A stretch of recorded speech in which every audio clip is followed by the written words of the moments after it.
লাইলাতুল কদর, এই কদরের রাতটা হচ্ছে এমন রাত যেটা খায়রুম মিন আলফি শাহর, হাজার মাসের চেয়েও সেরা। 1000 মাস লাগাতার ইবাদত করলে যে সওয়াব, কদরের রাতে ইবাদত করলে এর সমান সওয়াব হবে নাকি? সমান হবে না। আল্লাহ তাআলা বলেছেন খায়রুম মিন আলফি শাহর, না, এর চেয়েও শ্রেষ্ঠ, এর চাইতেও বেশি। 1000 মাসে, অর্থাৎ 1000 মাসে হয় 83 বছর 4 মাস। তো কদরের রাতে যদি আমরা ইবাদত করি তাহলে 83 বছর 4 মাস ইবাদত করলে যে সওয়াব, সে সওয়াব আল্লাহ তাআলা আমাদের আমলনামায় নসিব করবেন। তো আমরা যেন এই কদরের রহমত বরকত থেকে যেন আমরা বঞ্চিত না হই। তো রাসূল সাল্লাল্লাহু আলাইহি ওয়াসাল্লামকে সান্ত্বনা দেওয়ার জন্য, যে হে নবী আপনি চিন্তিত হবেন না, বনি ইসরাইলের অনেক লোক 1000 বছর হায়াত পেয়েছে, শত শত বছর ইবাদত করেছে, জিহাদ করেছে, তারা হায়াত পেয়েছে বেশি কিন্তু তারা কদর পায়নি। আর আপনার উম্মতকে আমি হায়াত দিয়েছি কম কিন্তু তাদেরকে কদর দিয়েছি। সুবহানাল্লাহি বিহামদি, লাইলাতুল কদর দিয়েছি, যে কদরের রাত 1000 মাসের চেয়েও সেরা। তো এই কদরের রাতকে আবার লাইলাতুন মুবারাকাও বলা হয়েছে। ইন্না আনজালনাহু ফি লাইলাতিন মুবারাকা, এটা বরকতময় রাত। ফিহা ইউফরাকু কুল্লু আমরিন হাকিম, সব বিজ্ঞচিত প্রাজ্ঞচিত বিষয়ের ফয়সালা হয়। এটা বেসিক্যালি একটা বাজেট রাত বলা যায়। এ রাতে আগামী 1 বছরে আমাদের কি ঘটবে না ঘটবে আল্লাহ তাআলা এটার বাজেট করেন, এটাকে রিভাইজ করেন। সো এই রাতটা অনেক গুরুত্বপূর্ণ। তো এই কদরের রাত, এটা কবে? এটা স্পেসিফিক ছিল, মানে সুনির্দিষ্ট ছিল। রাসূল সাল্লাল্লাহু আলাইহি ওয়াসাল্লাম আমাদেরকে জানাতে চেয়েছিলেন কবে, কিন্তু রাসূল সাল্লাল্লাহু আলাইহি ওয়াসাল্লাম জানাতে পারেননি। সহিহ বুখারীতে এসেছে যে রাসূল সাল্লাল্লাহু আলাইহি ওয়াসাল্লাম খারাজান নবী সাল্লাল্লাহু আলাইহি ওয়াসাল্লাম লিয়ুখবিরানা বিলাইলাতিল কদর। উবাদা ইবনে সামিত রাদিয়াল্লাহু তাআলা আনহু বলেন, রাসূল সাল্লাল্লাহু আলাইহি ওয়াসাল্লাম আমাদেরকে জানাতে বের হয়েছিলেন যে কবে কদরের রাতটা। ফাতালাহা রাজুলান মিনাল মুসলিমিন, হঠাৎ মুসলমানদের মধ্য থেকে দুইজন ঝগড়া লাগলো, তর্ক লাগলো আর কি। রাসূল সাল্লাল্লাহু আলাইহি ওয়াসাল্লাম হঠাৎ করে ওই ঝগড়ার দিকে খেয়াল করলেন, ওইদিকে খেয়াল করে ওই তারিখটার কথা তিনি ভুলে গেলেন। ফারুফিআত, রাসূল সাল্লাল্লাহু আলাইহি ওয়াসাল্লাম বললেন আমার হৃদয় থেকে, অন্তঃকরণ থেকে এটাকে উঠিয়ে নেওয়া হলো। এখন আমি মনেই করতে পারছি না এটা কি 23 না 25 না 27 না 29, আমি মনে করতে পারছি না। এজন্য রাসূল সাল্লাল্লাহু আলাইহি ওয়াসাল্লাম বলেছেন যে তবে আমি এতটুকু মনে করতে পারছি, ফালতামিসুহা ফিল আশরিল আওয়াখিরি ফিল বিত্রি, রমাদানের শেষ দশকের বেজর রাত্রিগুলোতে তোমরা কদর তালাশ করো। বেজর রাতে যদি তোমরা কদর তালাশ করো তাহলে এই কদর সুনিশ্চিতভাবে তোমরা পাবে। তো এই জন্য স্কলাররা সবসময় বলেন যে লাস্ট 10 days অফ রমাদান খুব গুরুত্বপূর্ণ, সবচেয়ে the cream time of Ramadan. I repeat, এটা রমাদানের একেবারে মাহেন্দ্রক্ষণ। এই 10 দিনের যে কোনো 10 রাতের যে কোনো রাত কদর হয়ে যেতে পারে, বিশেষ করে অড নাইটস গুলো 21, 23, 25, 27 এবং 29, যে কোনো দিন হয়ে যেতে পারে কদর। সো বুদ্ধিমানের কাজ হচ্ছে আমরা যেন রমাদানের শেষ 10 রাতে লাগাতার একইভাবে একই স্পিডে আমরা যেন ইবাদত করি। কোন রাতে বেশি করলাম, হয়তো 27-এর রাতে আমি খুব ভাব গাম্ভীর্য নিয়ে, খুব আবেগ নিয়ে ইবাদত করলাম, কিন্তু হয়ে যেতে পারে যে এবছর কদর ছিল 25-এর রাত, হতে পারে না? পারে। তো আমরা তো মিস করে ফেললাম। তো আমরা যেন মিস না করি, বুদ্ধিমানের কাজ হবে সমান তালে ইবাদত করা। এবং এটা এত গুরুত্বপূর্ণ, রাসূল সাল্লাল্লাহু আলাইহি ওয়াসাল্লাম এত এমফাসাইজ করে কোন রাতের কথা বলেনি। আরবি মাস অনুযায়ী 354টা রাতের মধ্যে সবচাইতে শ্রেষ্ঠ রাত, সবচাইতে শ্রেষ্ঠ রাত সূর্য ডোবার পর থেকে হাত্তা মাতলাইল ফাজর, ফজরের সূচনা লগ্ন পর্যন্ত শান্তিময় এ রাত, বরকতের এ রাত। রাসূল সাল্লাল্লাহু আলাইহি ওয়াসাল্লাম বলেছেন মান হুরিমা খায়রাহা ফাকাদ হুরিম, যে কদরের বরকত থেকে, খায়ের থেকে বঞ্চিত হলো সে আসলেই বঞ্চিত। হি ইজ দ্য লুজার, সে হতভাগা, সে পোড়া কপাল, সে বঞ্চিত। মান হুরিমা খায়রাহা ফাকাদ হুরিম, যে কদর পেল না সে হতভাগা। এখন আমরা কি হতভাগা হতে চাই? আমরা তো শুরুতে অনেক হোপফুল ছিলাম, এত এত ব্লেসিংস, এত এত বরকত, রহমতের ফলগু ধারায় আমরা প্লাবিত হচ্ছি রমাদানে। তা আমরা তো হতভাগা হতে চাই না। তা আমরা যেন এই শেষ 10 দিন এক তালে আন্তরিকতার সাথে ঈমান ও ইহতিসাবা আমরা যেন ইবাদত করি। সম্মানিত ভাই এবং বোনেরা, তাহলে আমরা সৌভাগ্যশীলদের অন্তর্ভুক্ত হতে চাই, হতভাগা হতে চাই না। আমরা এবার একটু শুনবো যে রাসূলুল্লাহ সাল্লাল্লাহু আলাইহি ওয়াসাল্লাম কদরের রাতগুলোতে কি কি ইবাদত করতেন। আমি খুঁজে 5টা আমলের কথা পেয়েছি বিশেষভাবে, কমন যে আমলগুলো সেগুলো তো ছিলই, বিশেষভাবে 5টা কাজ রাসূল সাল্লাল্লাহু আলাইহি ওয়াসাল্লাম এই কদরের রাতে করতেন। 1 নম্বর কাজ হচ্ছে তিনি সারা রাত জেগে ইবাদত করতেন এবং পরিবারের লোকদেরকে ঘুমোতে দিতেন না, উঠিয়ে দিতেন। বছরের অন্য কোনো সময়ে সারা রাত জেগে ইবাদত করার কোনো নজির রাসূল সাল্লাল্লাহু আলাইহি ওয়াসাল্লামের জীবনে ছিল না, সব রাতে ঘুমাতেন। আমি জোহর বারুতে একটা কনভেনশনে the daily routine of prophet সাল্লাল্লাহু আলাইহি ওয়াসাল্লাম একটা আলোচনা করেছিলাম, যেখানে রাসূল সাল্লাল্লাহু আলাইহি ওয়াসাল্লামের দৈনন্দিন জীবনের রুটিন আলোচনা করেছিলাম। সেখানে আমরা বলেছি যে রাসূল সাল্লাল্লাহু আলাইহি ওয়াসাল্লামের দৈনন্দিন অভ্যেস ছিল তিনি এশার পরেই তাড়াতাড়ি ঘুমিয়ে পড়তেন। আর মিড নাইটে উঠতেন। রাসূল সাল্লাল্লাহু আলাইহি ইসলামের কর্মদিবস শুরু হতো মিড নাইটে, আমাদের তো সকালে, কারো আরো অনেক পরে শুরু হয়। রাসূল সাল্লাল্লাহু আলাইহি ইসলামের কর্মদিবস শুরু হতো বেসিক্যালি মিড নাইটে। এশার পরে কথাবার্তা না বলে আগে ঘুমোতে যেতেন, মিড নাইটে উঠতেন, কিন্তু ঘুমাতেন, ঘুম ছাড়া রাত কাটাতেন না। সারা বছরের এটা ছিল যে এশার পর পরে ঘুমোতে যেতেন, except the last 10 days of Ramadan. রমাদানের শেষ 10 রাতে রাসূল সাল্লাল্লাহু আলাইহি ওয়াসাল্লাম ঘুমাতেন না। এই 10 দিনের ব্যাপারেই পাওয়া যায় সারা রাত জেগে তিনি ইবাদত করতেন। আম্মা জান আয়েশা রাদিয়াল্লাহু তাআলা আনহা বলেন, ইযা দাখালাল আশরু আহিয়াল লাইলা ওয়া আইখাযা আহলা ওয়া জাদ্দা ওয়া শাদ্দাল মিজার। রমাদানের শেষ দশক যখন আসতো, রাসূল সাল্লাল্লাহু আলাইহি ওয়াসাল্লাম সারা রাত জেগে ইবাদত করতেন। পরিবারের সদস্যদেরকে জাগিয়ে তুলতেন, স্ত্রীদের ঘুমাতে দিতেন না, জাগিয়ে তুলতেন। ফাতেমা রাদিয়াল্লাহু তাআলা আনহার ঘর পাশেই ছিল, তাদেরকে যে জাগাতেন এবং নিজে সারা রাত ইবাদত করতেনই। জাদ্দা ওয়া শাদ্দাল মিজার, খুবই বলিষ্ঠ ভাবে, খুব মজবুত ভাবে কোমরে গামছা বেঁধে নামার একটা এক্সপ্রেশন এখানে দেয়া হয়েছে। মিজার, ইজহার মানে হচ্ছে বাংলা করলে হয় লুঙ্গি। লুঙ্গি আমরা যখন খুব শক্ত কোনো কাজ করতে যাই তখন তারা কি করে, খুব টাইট করে লুঙ্গিটা বাঁধে। তার মানে বোঝানো হচ্ছে রাসূল সাল্লাল্লাহু আলাইহি ওয়াসাল্লাম কোমরে ভালো করে লুঙ্গি বেঁধে বা গামছা বেঁধে আটকাট বেঁধে নামতেন শেষ 10 দিনের জন্য। এই সময় তিনি মানে কাউকে কেমন যেন চিনতেন না, সবসময় ইবাদতে মগ্ন থাকতেন।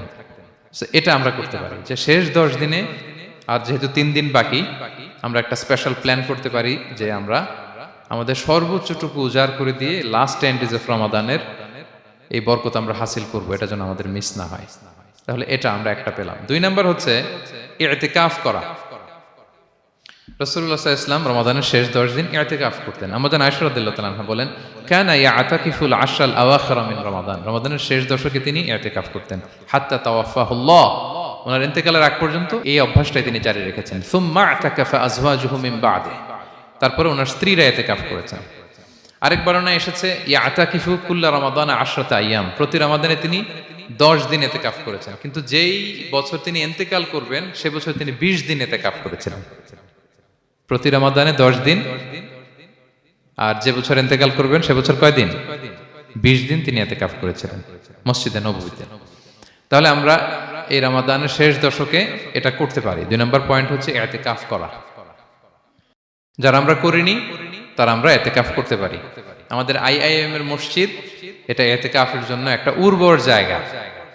আমরা যখন এই ক্যাম্পাসে ছিলাম তখন দেখেছি যে এখানকার ইতিকাফের পরিবেশ যে এত সুন্দর, এটা কল্পনাই করা যায় না। অসাধারণ পরিবেশ।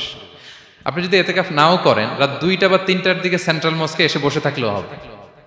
রাত 2টা 3টার দিকে এসে বসে থাকলে দেখবেন যে কেউ সেজদায় পড়ে কান্না করতেছে, কেউ হালাকা করতেছে, কেউ তাসবিহ পড়তেছে, কেউ কোরআন তেলাওয়াত করতেছে।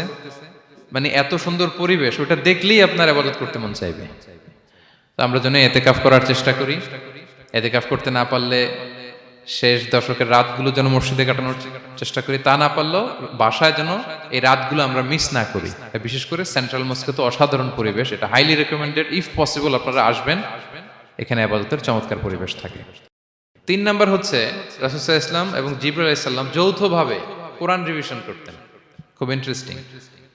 সারা বছর যেটা নাজিল হতো, রমাদানে জিবরাইল আলাইহিস সালাম রাসূল সাল্লাল্লাহু আলাইহি ওয়াসাল্লামকে শোনাতেন, রাসূল সাল্লাল্লাহু আলাইহি ওয়াসাল্লাম আবার জিবরাইল আলাইহিস সালামকে শোনাতেন। সহিহ বুখারীর বর্ণনা, কানা জিবরিলু ইয়ালকাহু ফি কুল্লি লাইলাতিন মিন রমাদান ফায়ুদারিসুহুল কুরআন। প্রতি রমাদানের প্রতি রাতে এসে রাসূল সাল্লাল্লাহু আলাইহি ওয়াসাল্লামের সাথে কোরআন মুদারাসা করতেন।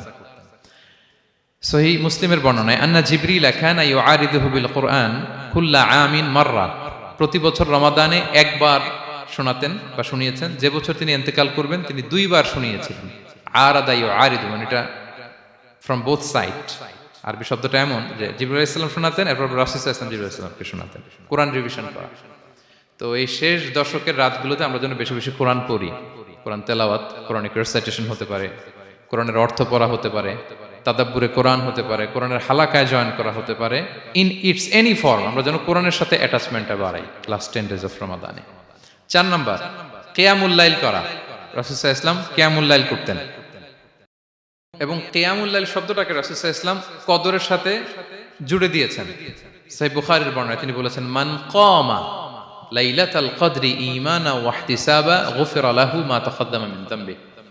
কদরের রাতে যে কিয়ামুল লাইল করে বিশ্বাস নিয়ে এবং নাজাতের প্রত্যাশা নিয়ে, তার পূর্বের সমস্ত গুনাহ আল্লাহ তাআলা ক্ষমা করে দিবেন।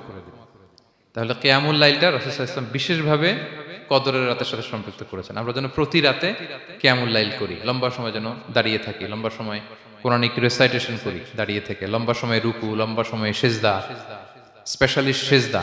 আকরাবু মা ইয়াকুনুল আবদু মির রাব্বিহি ওয়া হুয়া সাজিদ ফাআকসিরু ফিহি দুআ। বান্দা যখন সিজদায় থাকে আল্লাহ সবচেয়ে কাছে থাকে, তো আমরা তো আল্লাহর সবচেয়ে কাছে যেতে চাই এই ক্রিম টাইমটাতে, কি বলেন? আমরা যেন লম্বা সময় সিজদাতে থাকি। কিন্তু আমাদের অনেকের যেটা হয়, নামাজে তাড়াহুড়ো, অনেকের সব ব্যস্ততা যখন নামাজে দাঁড়াই এরকম হয়ে যায়। রাসূল সাল্লাল্লাহু আলাইহি ওয়াসাল্লামের সালাত যদি আমরা খেয়াল করি, বিশেষ করে কিয়ামুল লাইলে এত যে সুন্দর ছিল, আম্মাজান আয়েশা রাদিয়াল্লাহু তাআলা আনহাকে জিজ্ঞেস করা হয়েছিল যে, হে আম্মাজান, রাসূল সাল্লাল্লাহু আলাইহি ওয়াসাল্লামের কিয়ামুল লাইল কেমন ছিল, কিভাবে কিয়ামুল লাইল করতেন? তা আম্মাজান আয়েশা দেখেন ওনার এক্সপ্রেশনটা কত সুন্দর। তিনি বলেছেন, ফালা তাসআল আন হুসনিহিন্না ওয়া তুলিহিন্না। রাসূল সাল্লাল্লাহু আলাইহি ওয়াসাল্লামের কিয়াম যে কত সুন্দর ছিল, কত লম্বা ছিল, আমায় জিজ্ঞেস করো না, আমি বলতে পারবো না। আমরা অনেক সময় যখন খুব বেশি চমৎকার কিছু হয় তো আমরা কি বলি, ভাই এত সুন্দর ছিল, আমি বোঝাতে পারবো না। এরকম বলি না যে এত অসাধারণ, আমি বলে বোঝাতে পারবো না। বাংলাতেও কিন্তু আমরা বলি এত চমৎকার, বলে বোঝাতে পারবো না, শব্দের বুননে, ভাষার বুননে আমি ফুটিয়ে তুলতে পারবো না। তো আম্মাজান আয়েশা এটাই বলেছিলেন, ফালা তাসআল আন হুসনিহিন্না ওয়া তুলিহিন্না। রাসূল সাল্লাল্লাহু আলাইহি ওয়াসাল্লামের রাতের নামাজ কিয়ামুল লাইল যে কত সুন্দর ছিল, কত দীর্ঘ ছিল, লম্বা ছিল, আমায় জিজ্ঞেস করো না, আমি বলে বোঝাতে পারবো না। সুবহানাল্লাহি ওয়া বিহামদিহি। আমরা যেন লম্বা সময় কিয়ামুল লাইল করি। আম্মাজান আয়েশা রাদিয়াল্লাহু তাআলা আনহা আরো বলেন, কানা ইয়াকুমু মিনাল লাইলি হাত্তা তাতাফাত্তারা কদামা। এত দীর্ঘ সময় দাঁড়িয়ে থাকতেন, থাকতে থাকতে ওনার পা ফুলে যেত, পা দুটো ফুলে যেত। আপনিও দীর্ঘ সময় দাঁড়িয়ে দেখেন যে পায়ে ঝিম ধরে যাবে, পা ফুলে যাবে, এটা করতেন রাসূল সাল্লাল্লাহু আলাইহি ওয়াসাল্লাম। তো আম্মাজান আয়েশা বলেন, ইয়া রাসূলুল্লাহ লিমা তাসনাউ হাযা ওয়া ক্বাদ গুফিরা লাকা মা তাকদ্দামা মিন যামবিকা মা তাআখার। আপনি এত কষ্ট কেন সহ্য করেন নিজের দেহের উপরে? আপনার তো আগের পরের সব গুনাহ মাফ। আদতে তো রাসূল সাল্লাল্লাহু আলাইহি ওয়াসাল্লামের গুনাহই নেই, তিনি নিষ্পাপ। এত কষ্ট কেন করেন? আপনার আগের পরের সবই তো মাফ করে দেয়া হয়েছে, কেন করেন? রাসূল সাল্লাল্লাহু আলাইহি ওয়াসাল্লাম উত্তর করেছেন, আফালা উহিব্বু আন আকুনা আবদান শাকুরা। আয়েশা, আমি কি শুকরগুজার বান্দা হতে পছন্দ করব না? আল্লাহ তাআলা আমাকে তার রহম এবং করমে সব মাফ করে দিয়েছেন, কিন্তু আমি কি শুকরগুজার হব না? আমি কি আমার রোলটা প্লে করব না? আমি কি নিজেকে সঁপে দেব না আল্লাহ তাআলার কাছে জায়নামাজে? তো এটা ছিল সংক্ষেপে রাসূল সাল্লাল্লাহু আলাইহি ওয়াসাল্লামের কিয়ামুল লাইলের ধরন। এভাবে তিনি দীর্ঘ সময় কিয়ামুল লাইল করতেন। আমরা যেন এটা করি। সেন্ট্রাল মস্কে কিয়ামুল লাইল এবছরও নিশ্চয়ই হচ্ছে, আমরা যেন অংশগ্রহণ করি। 5 নম্বরে রাসূল সাল্লাল্লাহু আলাইহি ওয়াসাল্লাম দোয়া করতেন। এই কদরের রাতগুলোতে খুব বেশি বেশি দোয়া করতেন। দোয়া নিয়ে আমরা একটা জুমার খুতবা দিয়েছিলাম, সেখানে আমরা বলেছিলাম যে দোয়া হতে হবে খুব আন্তরিক দোয়া, রোবোটিক দোয়া যেন না হয়। আপনার আবেগ, ভালোবাসা, মনের মাধুরী মিশিয়ে, চোখের পানি মিশিয়ে, অশ্রু সিক্ত করে এই দোয়াটা করতে হবে, তাহলে সে দোয়া আল্লাহর কাছে কবুল হবে। আমরা যেন আমাদের ভাব, আবেগ সব ঢেলে দিতে পারি আমাদের দোয়াতে, আমাদের সিজদায়, আমাদের কিয়ামুল লাইলে। এবং যে কোনো ভাষায় কোরআনিক দোয়াগুলো রেকমেন্ডেড, হাদিসের মাসুরগুলো রেকমেন্ডেড। তাছাড়া আপনার নিজের ভাষায় আপনার কি চাওয়া, আপনার কি আকাঙ্ক্ষা, আপনার মনের কষ্ট, যাতনা সবকিছু আপনি আল্লাহ তাআলার কাছে পেশ করুন। এবং আম্মাজান আয়েশা জিজ্ঞেস করেছিলেন, ইয়া রাসূলুল্লাহ, আমি যদি কদর পেয়ে যাই আমি কি বলবো এ রাতে? মা আদউ, কি দোয়া করব? রাসূল সাল্লাল্লাহু আলাইহি ওয়াসাল্লাম বললেন, তাকুলিন, আয়েশা তুমি বলবে, আল্লাহুম্মা ইন্নাকা আফুউন তুহিব্বুল আফওয়া ফাআফু আন্নী। আয়েশা তুমি যদি কদরের রাত পেয়ে যাও এটা বলবে, হে আল্লাহ আপনি ক্ষমাশীল, আল্লাহ আপনি ক্ষমাকে পছন্দ করেন, আল্লাহ তাই আপনি আমায় ক্ষমা করেন। হে আল্লাহ আপনি ক্ষমাশীল, আপনি ক্ষমাকে পছন্দ করেন, আল্লাহ আপনি আমাকে ক্ষমা করেন। এই দোয়াটা আমরা যেন বেশি বেশি করি। আমার সাথে সাথে সবাই একটু পড়ুন মেহেরবানি করে, আল্লাহুম্মা ইন্নাকা আফুউন তুহিব্বুল আফওয়া ফাআফু আন্নী। আল্লাহুম্মা ইন্নাকা আফুউন তুহিব্বুল আফওয়া ফাআফু আন্নী। হে আল্লাহ আপনি ক্ষমাশীল, আপনি ক্ষমা করাকে পছন্দ করেন, আল্লাহ আমাকে ক্ষমা করেন। আমরা আমাদের নিজেদের ভাষায় অনেক দোয়া করতে পারবো, কিন্তু রাসূল সাল্লাল্লাহু আলাইহি ওয়াসাল্লামের শেখানো দোয়াগুলো এটা হচ্ছে মানে very precise in wording but comprehensive in meaning. এটার অর্থ, এটার আবেদন এটা অনেক বেশি। আমি অনেক 10টা 20টা বাক্য বলে এত সুন্দর কথা মিলাতে পারবো না। রাসূল সাল্লাল্লাহু আলাইহি ওয়াসাল্লাম যেটা শিখিয়ে দিয়েছেন, আগে আল্লাহর প্রশংসা করলাম, আল্লাহ আপনি ক্ষমাশীল, আবারও প্রশংসা, আল্লাহ আপনি তো ক্ষমা করাকে পছন্দ করেন। যেটা আপনি পছন্দ করেন না ওইটা তো চাচ্ছি না, যেটা আপনার পছন্দ, যেটা আপনি করতে ভালোবাসেন। গাফিরিজ যামবি ওয়া কাবিলিত তাওব, আপনি ক্ষমা করাকে পছন্দ করেন, তওবা কবুলকে আপনি পছন্দ করেন, তো সেটাই তো চাচ্ছি আপনার কাছে। আপনি আমার তওবা কবুল করুন, আল্লাহ আপনি আমাকে ক্ষমা করুন। So, এই দোয়াটা প্রত্যেক রাতে যেন আমরা বেশি বেশি করি সম্মানিত সুধী। এবং এই যে রিমাইন্ডারগুলো শুনলাম, এটা রমাদানের পরেও যেন আমরা অব্যাহত রাখি। আমরা নাম দিয়েছি যে গিয়ারা ফর এ গ্রেট রমাদান। আমাদের এবাদতের যে ধারাবাহিকতা, এই গতিটাকে আরেকটু গিয়ার আপ করা, আরেকটু পুশ করা নিজেকে, আরেকটু এক্সট্রা ড্রাইভ দেওয়া এই শেষ মুহূর্তে। মাত্র 13টি দিন আমাদের হাতে আছে, আমরা যেন আরেকটু ইফোর্ট দেই, আমরা যেন আরেকটু ড্রাইভ দেই, যাতে করে আমরা আল্লাহ তাআলার আরো নিকটবর্তী হতে পারি। এবং এই রমাদানে আমরা যা শিখলাম, যেটা করলাম, এটার ইম্প্যাক্ট যেন রমাদানের পরেও আমাদের মধ্যে থাকে। আমাদের অনেকের এটা হয় যে রমাদানে আবেগে অনেক আলোচনা শুনে, ক্ষমার মাস এটা জেনে এত আবাদত, রমাদান নাই আবাদতও নাই, এরকম হয়ে যায়। এটা যেন না হয়, বরং এটার একটা পরশ যেন আমাদের হোল দ্য ইয়ার লং থাকে। আরব শায়েখরা বলেন যে কুন রব্বানি লা তাকুন রমাদানি, রব্বানি হও, রমাদানি হও না। মানে রমাদান আসছে, তুমি রমাদান কেন্দ্রিক আবাদত নিয়ে অনেক উচ্ছ্বাস, কিন্তু রমাদান শেষ আবাদত শেষ, এমনটা যেন না হয়। রমাদানের পরেও সে মেহেরবান আল্লাহ তাআলা কিন্তু আমাদের জন্য আছেন। তিনি প্রতি রাতে শেষ রাতে নেমে আসেন, এসে ডাকতে থাকেন, কার ক্ষমা লাগবে ক্ষমা চাও, ক্ষমা করব। কে বিপদে পড়েছ বলো, আমি উদ্ধার করব। তো তিনি আরশের উপর থেকে প্রথম আসমানে নেমে আসলেন দেওয়ার জন্য। আমি ঘুম থেকে জাগতে পারলাম না, নেয়ার জন্য। এটা হইলো? প্রাইম মিনিস্টার আনোয়ার ইব্রাহিম আমাকে একটা অ্যাওয়ার্ড দিবে, লেটস সে হোটেল ইন্টারকন্টিনেন্টাল, উনি এসে বসে আছে, বাট আমি যেতে পারি নাই। এটা হয় না। আল্লাহ তাআলা প্রতি রাতে শেষ রাতে এসে বলেন কার কি লাগবে দাও। তিনি নেমে আসেন বা বিশেষ মনোনিবেশ করেন প্রথম আসমানে এসে, কিন্তু আমরা যে নিব সেই সময়টুকু আমাদের হয় না। আমরা এতটা গাফেল যেন না হই, আমরা যেন একটু পুশ করি। বড় কিছু পেতে হলে নিজেকে পুশ করতে হয়, এক্সট্রা একটা ড্রাইভ দিতে হয়। সম্মানিত শুধু 17টা দিন কি করলাম একটু রিভাইজ করি, যোগ বিয়োগ করি নিজের সাথে নিজে, যে প্ল্যানটা নিয়ে রমাদান শুরু করলাম ওইরকম কিয়ামুল লাইল করতে পারলাম কিনা, ওইরকম চ্যারিটি করতে পারলাম কিনা, রেসাইটেশন করতে পারলাম কিনা, একটু যেন নিজের সাথে নিজে বোঝাপড়া করি, একটু যেন রিভাইজ করি এবং নিজেকে যেন একটু পুশ করি। সম্মানিত শুধু এই ছিল সংক্ষিপ্ত আলোচনা। আমি 30 সেকেন্ডসে পুরো আলোচনাটা আবার একটু যারা পরে এসেছেন একটু রিভাইজ করে নেই। আমি শুরুতে এভাবে শুরু করেছিলাম যে রমাদান এটা হচ্ছে it's a month of hope, এটা আশা জাগা নিয়ে একটা মাস। এই মাসের যে রহমত বরকতের যত যত হাদিস কোরআনের আয়াতগুলো আমরা বলেছি, এগুলো শুনলে আমাদের মধ্যে একটা আশা জাগে, আশাবাদী হয়ে ওঠে যে আমার এই মাস আমার মুক্তির মাস, আমি মুক্তি পাবো। কিন্তু at the same time it's a month of warning, এটা আবার সতর্কতারও মাস। রাসূলুল্লাহ সাল্লাল্লাহু আলাইহি ওয়াসাল্লাম বলেছেন রোজা রেখে যে মিথ্যা ছাড়লো না, পাপ ছাড়লো না, তার ধ্বংস। আবার 3বার তিনি আমিন বলেছেন। বেসিক্যালি এটা একটা বদদোয়া যে মান আদরাকা রমাদান ওয়া লাম ইগফার লাহ, যে রমাদান পেয়েও নিজের গুনাহ ক্ষমা করতে পারলো না, তার ধ্বংস। সো আমরা আশাবাদী হব। আল ঈমানু বাইনাল খাউফি ওয়ার রাজা, বিশ্বাস হচ্ছে আমার মধ্যে ভীতিও কাজ করবে, আবার আমার মধ্যে একটা হোপ থাকবে, এটাই ঈমান। সো আমরা যেন এই ওয়ার্নিং গুলো আমাদের মাথায় রাখি যে আমরা যেন আল্লাহর নৈকট্যপ্রাপ্ত বান্দা হতে পারি, ক্ষমাপ্রাপ্তদের অন্তর্ভুক্ত যেন আমরা হতে পারি। এরপরে আমরা বলেছিলাম যে লাআল্লাকুম তাত্তাকুন অ্যাচিভ হচ্ছে কিনা আমাদের প্রত্যেক কাজে এটা খেয়াল করতে হবে। আমাদের সম্মানিত ইউসুফ স্যার খুব সুন্দর করে এটা বলেছেন যে আল্লাহর সচেতনতা, আল্লাহর ভয়, to build up the sense that Allah is watching me, এই সেন্সটা আমার সব কাজের মধ্যে থাকতে হবে। যদি লাআল্লাকুম তাত্তাকুন অ্যাচিভ হয়, সাকসেসফুল, একটা সাকসেসফুল প্রোডাক্টিভ রমাদান আমরা কাটাচ্ছি। আর যদি লাআল্লাকুম তাত্তাকুনের সমস্যা, তার মানে we have to revise hour schedule, যাতে করে আল্লাহর এই সচেতনতা আমরা বিল্ড আপ করতে পারি। এরপর আমরা বলেছি যে আমরা সংযমটা যাতে এনশিওর করি, রমাদানের যে সংযম, নিজের প্রবৃত্তির উপর আমরা বিজয় লাভ করি। সারা বছর প্রবৃত্তি জিতে, রমাদানে আমরা জিতি। এরপর আমরা চ্যারিটির কথা বলেছি। রাসূল সাল্লাল্লাহু আলাইহি ওয়াসাল্লাম খুব জেনারাস হয়ে যেতেন রমাদানে, আমরা যেন আমাদের দানের হাতকে আরো প্রশস্ত করি। এবং রমাদানে আমাদের কমিউনাল স্পিরিট চলে আসে, আমাদের বেসিক্যালি একটা সেলফ ট্রান্সফরমেশন হয়। অনেক বদ অভ্যাস আমরা রমাদানে ত্যাগ করি, বাকি মাসেও যেন এটা আমরা কন্টিনিউ করি। আর সব শেষে আমরা লাস্ট 10 days অফ রমাদানের গুরুত্ব নিয়ে বলেছিলাম যে রাসূল সাল্লাল্লাহু আলাইহি ওয়াসাল্লাম খুব হতাশ হয়ে পড়েছেন যে অন্য নবীর উম্মতেরা অনেক হায়াত পেয়েছে, আমরা পেলাম 60-70, তো আমার গুনাহগার উম্মত কি করবে? আল্লাহ বলেন লাইলাতুল কদর খায়রুম মিন আলফি শাহর, নবী হে আপনার উম্মতের জন্য আমি কদরের রাত দিয়েছি, যে এক রাতে ইবাদত করলে 1000 মাসের চেয়েও বেশি সওয়াব তারা পেয়ে যাবে। সো এই কদরের রাত যেন আমরা মিস না করি। কোনটা কদরের রাত? আমরা বলেছিলাম শেষ 10 দিন সমান তালে ইবাদত করব। বিশেষ করে আমরা গুরুত্ব দিব অড নাইটস গুলোতে, 21, 23, 25, 27, 29 আমরা গুরুত্ব দিব। এবং রাসূল ইসলাম বলেছেন, মান হুরিমা খাইরাহা ফাকাদ হুরিম, যে কদরের বরকত মিস করলো সে বঞ্চিত, সে হতভাগা। He is the loser. আমরা যেন লুজার না হই, আমরা যেন গেইনার হই এই বরকতের মাসে।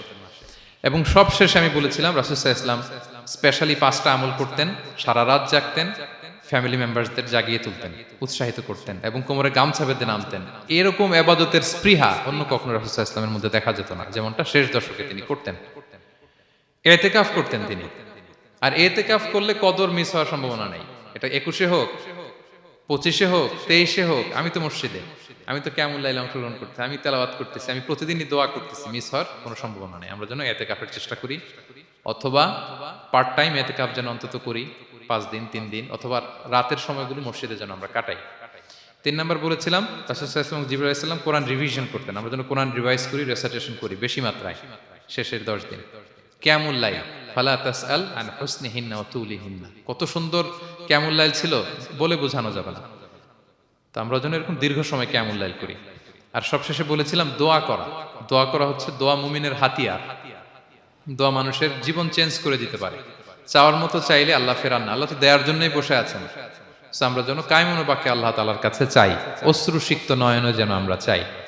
অনুতপ্ত বান্দার চোখের পানির ফোঁটা আল্লাহর কাছে খুব প্রিয়। 2 ফোঁটা আল্লাহর কাছে সবচেয়ে প্রিয়, জেহাদের ময়দানে মুজাহিদের রক্তের ফোঁটা আর অনুতপ্ত বান্দার চোখের পানির ফোঁটা। বান্দা অনুতপ্ত হয়ে, রিপেন্টেন্ট হয়ে চোখের পানি ছেড়ে যখন কাঁদে আর দোয়া করে, ওই চোখের পানি চোখ বেয়ে, নাকের ডগাবে, মাটিতে পড়ার আগেই আল্লাহ তার সব গুনাহ মাফ করে দেয়। সো আমরা যেন সেই অনুতপ্ত বান্দাদের কাতারে শামিল হতে পারি। রাসূল সাল্লাল্লাহু আলাইহি ওয়াসাল্লাম যেভাবে কিয়ামুল লাইল করতে আমাদেরকে উৎসাহিত করেছেন, আমরা যেন সেভাবে কিয়ামুল লাইল করতে পারি।